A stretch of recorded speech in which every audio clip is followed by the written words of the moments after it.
미래학자 엘빈 토플러는 그 미래의 충격이라는 책에서 이렇게 말합니다. 새로운 기술의 발달과 또 급격한 가치관의 변화, 멀미듯 밀려오는 정보 때문에 우리의 미래가 놀랍게 달라질 것이다.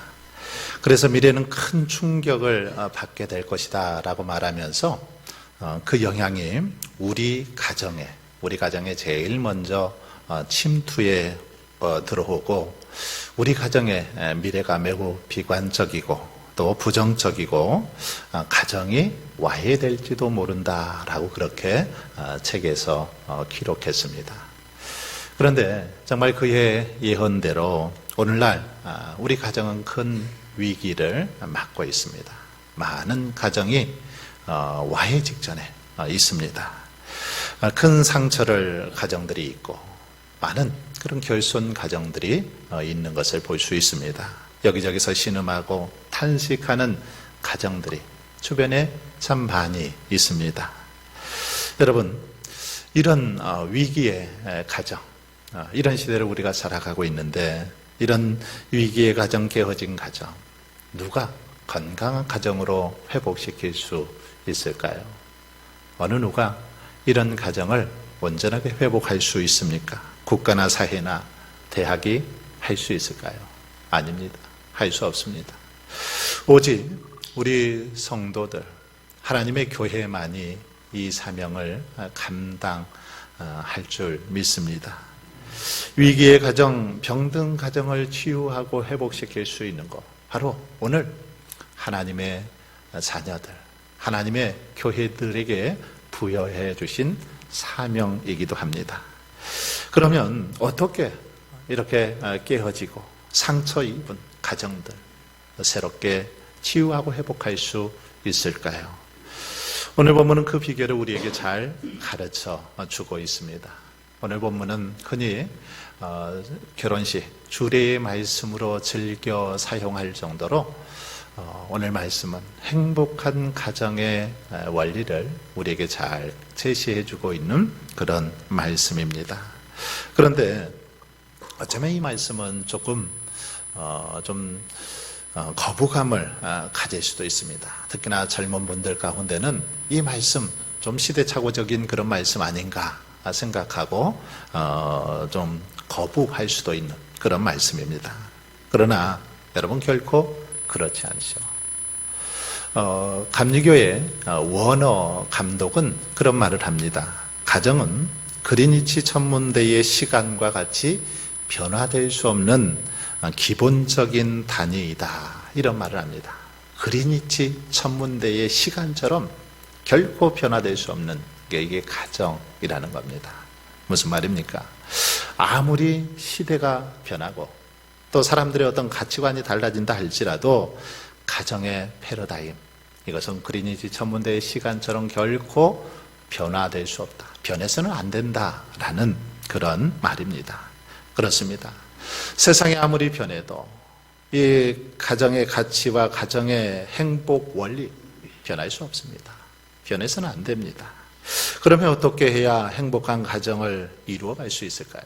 오늘 본문은 크게 세 가지로 우리에게 말씀해 주고 있습니다. 행복한 가정을 위해서 어떻게 해야 되는지, 먼저 행복한 가정을 이루기 위해서는 이 올바른 가족들 간의 관계 정립, 관계성 회복이 중요하다라고 그렇게 말씀하고 있습니다. 여러분, 예수님께서 왜 이 땅에 오셨습니까? 예수님이 이 땅에 오신 이유는 관계를 회복하시기 위해서 오셨죠. 죄로 인해서 하나님과 우리 인간들 사이가 갈라졌습니다.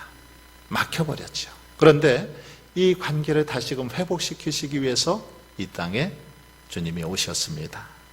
그래서 주님은 이 땅에 오심으로 말미암아 우리 인간들과 하나님과의 관계를 회복시켜 주셨습니다. 그리고 인간과 인간의 관계를 회복시켜 주셨습니다. 오늘 본문은 부부관계가 얼마나 특별하고 또 특수한 관계인가를 아주 잘 보여주는 그런 말씀입니다. 그런데 오늘날 이 부부는 어쩌면 세상에서 가장 허약한 관계가 되어버렸습니다. 오늘 본문에 보면 가장 특별하고 특수한, 정말 친밀한 그런 관계가 되어야 된다라고 말하는데 어느 순간 아주 허약한 그런 관계가 되어버렸습니다. 하루에 세 쌍이 혼인하면 한 쌍이 이혼한다라는 통계가 있습니다. 서구 사회는 더 심하죠. 서구 사회는 두 쌍 중 한 쌍이 이혼한다라고 그렇게 말합니다. 이처럼 가정이 붕괴되어지고 부부 관계는 모래알처럼 어쩌면 아주 허약한 그런 관계로 변해버렸습니다. 여러분, 원래 부부 관계가 이렇게 허약한 관계일까요? 그렇지 않습니다. 이렇게 쉽게 무너지고 멀어지고 끊어지고 헤어지는 것이 부부입니까? 그렇지 않습니다. 하나님이 본래 부부를 그렇게 만드시지 않았습니다. 하나님께서 이 부부의 제도를 만드는 것, 결혼 제도를 만드신 것은 이렇게 만드시지 않았습니다. 바울은 오늘 본문에서 그것이 결단코 아니다 라고 그렇게 힘주어서 주장합니다. 그러면서 한 걸음 더 나가서 오히려 그 반대라고 말하죠. 한번 보십시오. 바울이 부부관계를 어떻게 설명하고 있습니까? 부부관계를 그리스도와 교회의 관계로 그렇게 설명하고 있습니다. 그리스도와 교회가 곧 머리와 몸체인 것 같이 부부관계 역시도 그렇다라는 것입니다. 여러분, 바울이 그리스도와 교회의 뗄래야 뗄 수 없는 이 밀접한 관계를 설명하기 위해서 에베소서 1장부터 계속해서 강조하고 있는 게 뭡니까? 1장에서부터 얼마나 이렇게 계속해서 애써 말하고 있습니까? 에베소서 전체가 그것에 대한 논증이라고 해도 과언이 아니죠. 오늘 보면은 바울이 이렇게 애써 본 중요한 이유를 가르쳐 줍니다. 그것이 무엇입니까? 그리스도와 교회와의 관계처럼 남편과 아내도, 부부 관계도 절대적인 그런 관련성이 있다라는 거죠. 교회와 이 그리스도처럼 남편과 아내, 이 부부 관계 역시도 절대적인 관련성이 있다라는 것입니다. 극단적으로 말하면 그리스도와 교회의 관련성을 잘 모르고서는 올바른 그런 부부 생활을 할 수 없다라는 겁니다. 부부 관계를 알 수 없다는 거죠. 이것은 과장이 아닙니다. 어떤 분들은 이것을 단순히 그냥 사도 바울이 부부 관계의 어떤 회복을 위해서 고안해낸 그런 하나의 의견일 뿐이라고 치부하는 사람들도 있을 겁니다. 하지만 그렇지 않습니다. 이것은 이미 천지 창조 당시로부터 우리 하나님께서 보여주신 것이요 일러주신 그런 말씀이죠. 그렇습니다. 하나님께서는 천지를 창조하시고 아담과 하와를 부부로 맺어주실 때부터 부부가 한 몸임을 강조하셨습니다. 그러므로 우리는 부부란 그렇게 단순한 관계가 아님을 알아야 됩니다. 그렇게 허약한 관계가 아니라는 거죠. 사람이 인위적으로 쉽게 나눌 수 있고 파괴할 수 있는 그런 관계가 아니라는 것입니다. 그것은 그리스도와 교회의 관계에 조금도 뒤지지 않을 만큼 아주 거룩한 것이요 경건한 것이요 뗄 수 없는 그런 관계가 부부 관계이기 때문입니다. 여러분, 그런데 오늘날 왜 이렇게 많은 이혼이 드러나고 있습니까? 왜 사람들이 너무 쉽게 그렇게 갈라지고 있는 것입니까? 헤어지는 것을 왜 이렇게 가볍게 생각합니까? 물론 여러 가지 요인들이 있을 것입니다.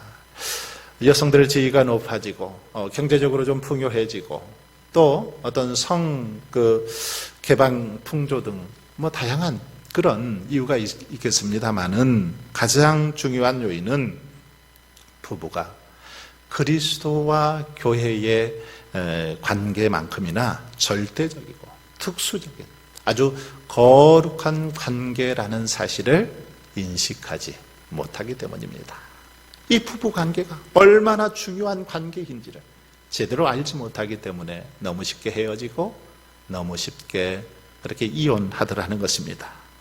한번 생각해 보십시오. 여러분은 그리스도와 교회가 한 몸인 것처럼 부부가 한 몸이라는 의식을 가지고 살아가고 있습니까?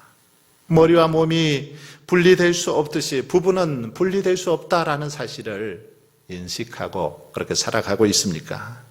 여러분, 가정은 이 관계성이 잘 정립되어 있어야만 행복한 가정을 이루어갈 수 있습니다. 복된 가정을 이루어갈 수 있는 것입니다. 이 관계성이 파괴되어서는 결코 행복할 수 없습니다.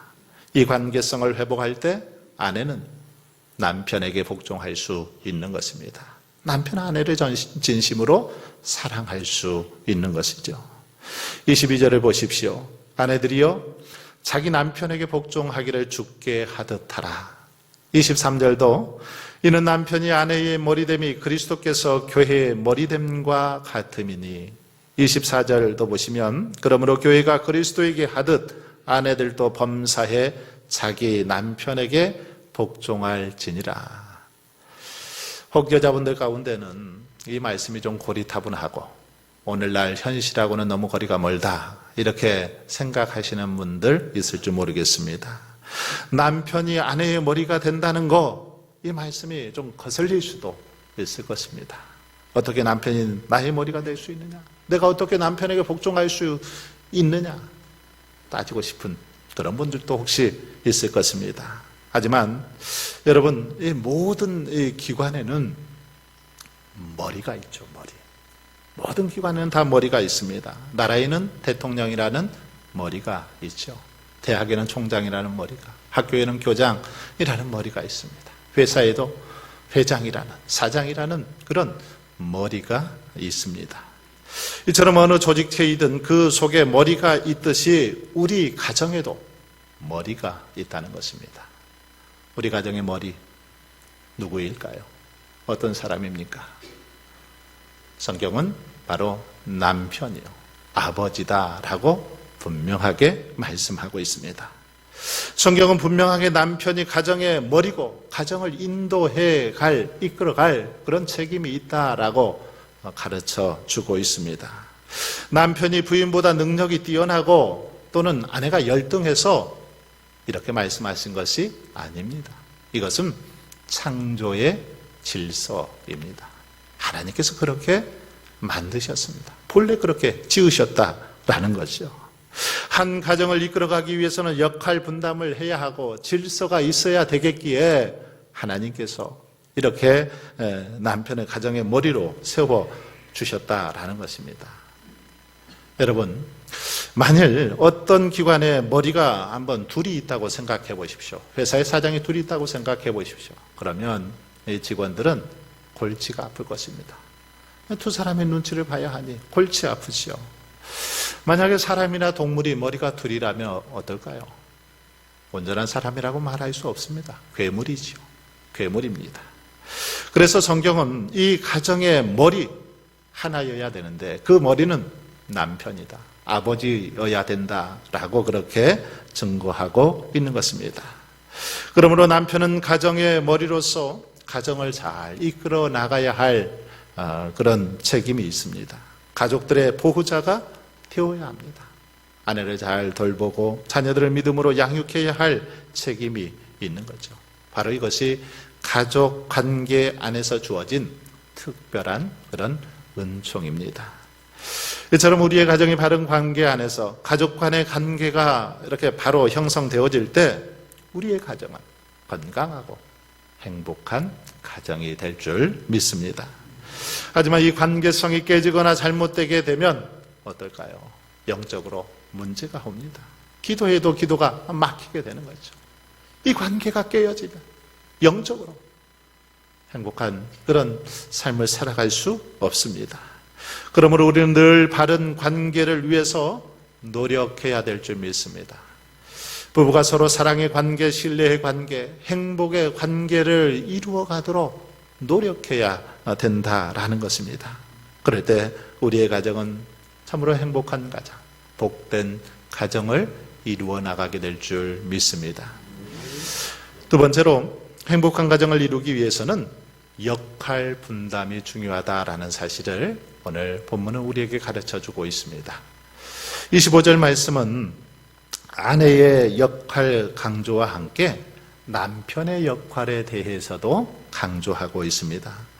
남편들아, 아내 사랑하기를 그리스도께서 교회를 사랑하시고 그 교회를 위하여 자신을 주심같이 하라. 머리가 몸을 책임지듯이 남편은 아내를 보호하고 사랑하고 또 그 아내에게 안식을 제공해야 된다라는 것입니다. 성경은 이런 역할을 비유해서 말씀하시기를 그리스도께서 교회를 사랑하시듯이라고 말합니다. 그리스도께서, 예수님께서 교회를 사랑하시듯 그렇게 하라는 것입니다. 여러분, 그리스도께서 교회를 사랑하셔서 어떻게 자신을 주셨습니까? 예수님께서 교회를 사랑하셔서 어떻게 자신의 그 몸을 주셨습니까? 예수님께서는 이 교회를 세워주시기 위해서, 운주 교회를 세워주시기 위해서 자신의 모든 것을 다 내어 놓으셨습니다. 모든 것을 참고 인내하며 다 우리를 위해서 내어 놓으셨다라는 것입니다. 이와 같이 남편은 아내를 위해서 모든 것을 다 내어 놓아야 합니다. 남편은 아내를 사랑하되 모든 것을 내어 놓고 사랑해야 한다라는 거죠. 그리스도께서 교회를 사랑하시고 교회를 위하여 자신을 주신같이 때로는 목숨까지도 내어 놓고 그렇게 사랑해야 한다라는 것입니다. 여러분, 특히 그리스도께서는 교회를 위해서 화해의 은총을 마련해 주셨습니다. 이 화해의 은총을 우리에게 허락해 주셨습니다. 이와 같이 남편은 언제나 화해의 선봉에 서야 합니다. 결혼이란 이 한 남자와 한 여자의 결합으로 끝나는 것이 아니죠. 결혼이란 한 집안과 집안 간의 그런 결합이기도 합니다. 때문에 남편은 아내와 가족들을 위해서 화해자의 역할을 해야 한다라는 것입니다. 중간에서 이 화해자의 역할을 잘 해야 된다라는 거죠. 그런데 남편이 이 역할을 소홀히 함으로 가정과 가족을 파멸로 이끄는 경우들이 많이 있습니다. 그러나 남편은 그리스도께서 교회를 위해서 화해자의 역할을 다 하셨듯이 우리 남편들도 그렇게 해야 된다라는 것입니다. 가정의 평화와 아내의 행복을 위해서 화해자의 역할, 이것을 잘 감당해야 될 것을 말씀하고 있습니다. 그러므로 어떤 일로 혹 아내와 갈등이 생겼다면 어떻게 해야 될까요? 남편이 먼저 손을 내밀어야 합니다. 먼저 화해를 해야 되는 것입니다. 화해의 역할을 감당하려는 이 같은 노력들이 끊이지 않을 때 가정엔 기쁨이 충만하게 되는 것입니다. 그리고 예수님께서는 교회를 위해서 치료의 은총을 베풀어 주셨던 걸 볼 수 있습니다. 여러분, 여자는 남자보다 심성이 이렇게 섬세하고 유연하기 때문에 상처를 받기 쉽습니다. 아내가 상처를 입고 고통 가운데 있을 때 남편은 어떻게 해야 될까요? 그 상처를 치료해주고 다시금 일어설 수 있도록 북돋아주는, 용기를 북돋아주는 역할을 남편이 해야 됩니다. 상처를 돌보지 않고 오히려 자존심을 짓밟는다면 아내는 결코 일어설 수 없습니다. 행복할 수 없습니다. 그러나 남편을 통해서 상처를 치료받고 용기를 얻게 된다면 어떨까요? 그 아내는 남편을 전폭적으로 지지하고 남편을 더 정말 뜨겁게 사랑하며 헌신하게 되는 것입니다. 또한 주님께서는 교회를 위해서 천국의 은총도 마련해 주셨습니다. 이와 같이 남편은 가정을 작은 천국으로 만들어야 하죠. 남편은 아내를 사랑하고 아내가 가정을 천국으로 느낄 수 있도록 그런 환경을 조성해 주어야 한다라는 것입니다. 여러분, 한번 이 시간 돌아보십시오. 과연 남편으로서 또는 아내로서 우리의 가정을 이렇게 만들어가기 위해서 우리는 얼마나 노력하고 있습니까? 남편의 역할 또는 아내의 역할을 다 하고 있습니까? 아내의 범사에 신경을 쓰고 있습니까? 피곤하다는 핑계를 대고 남편이 해야 할 역할을 소홀히 하고 있지는 않습니까?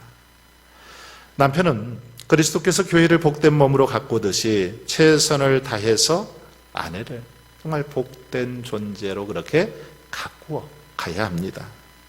이렇게 서로 자신들의 역할을 잘 감당할 때 우리의 가정, 참으로 아름답고 복된 가정이 되게 되는 줄 믿습니다.